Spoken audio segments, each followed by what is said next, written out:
this video, we are going to be going over the new fees feature in version 23.1.1. This feature allows for you to place fees onto the invoice that can cover things like shipping and handling fees, that can be percentage-based upcharges for any sort of charging you want to do off of that, such as if you were wanting to charge customers more for using a credit card or something of that nature.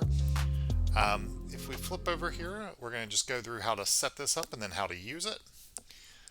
So to set one up, you just have to be in as an administrator, and you can go into the store menu and then to fees. And you're just going to add an item, or add a fee rather.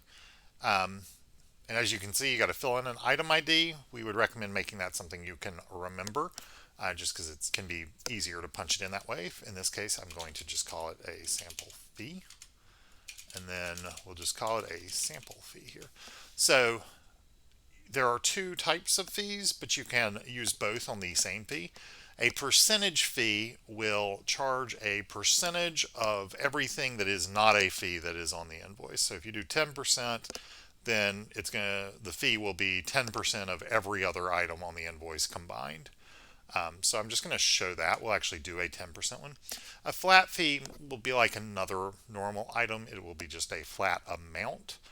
It is worth mentioning you will not be able to change the price of fees once they're on the invoice. So the flat fee, if you want to have different levels, you do have to set up different fees, or you could just use a normal item. And then if there is a cost associated with a fee, such as if you're doing a charge for a box, for example, for a handling fee or something like that, you can put in the cost. You can also associate with a particular department and category, and you can set it to be taxable, same as any other item. So we're just going to say it's taxed. So fees are always at an inventory level of 0. They're just like service items in that way. So, we're just going to save this, and I'm going to use it as an example. And then we'll add another fee. We'll just add sample fee 2.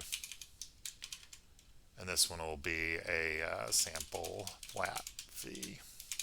For this one, we'll just say it's a $1.50 fee, just as an example, and it will be taxed as well.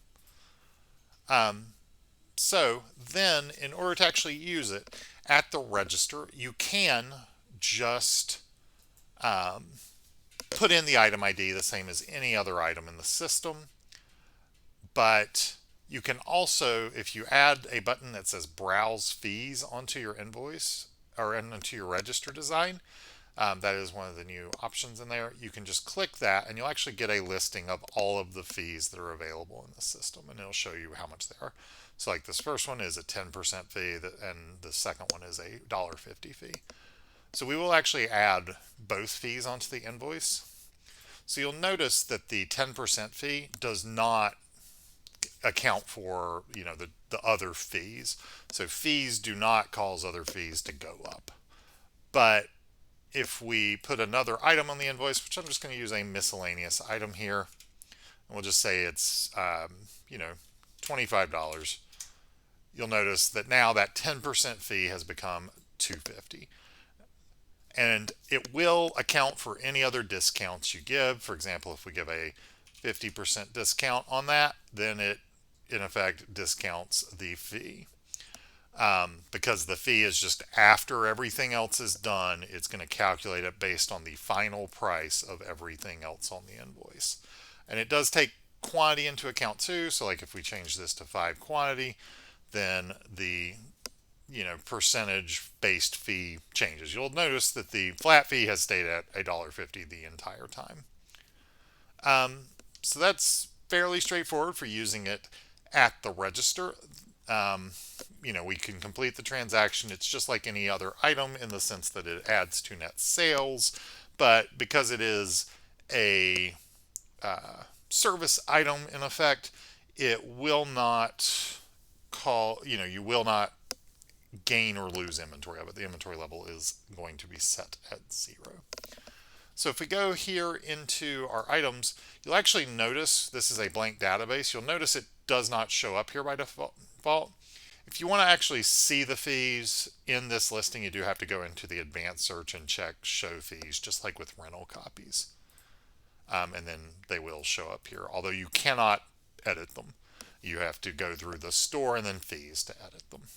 But this is another way you can add it to the invoice if you've not added that button onto the register screen for browse fees and you don't remember the item ID. Then you can also go in and do that advanced search, and then you can just, same as anything else, select the item for the fee item for the invoice. So fairly straightforward. It'll appear on the receipt just as an item, but it can be useful, particularly for the percentage-based portion, if you need to base your pricing there off of everything else on the invoice. If you have any questions about this feature, please feel free to contact support, either through phone or through email, and we will be glad to help out.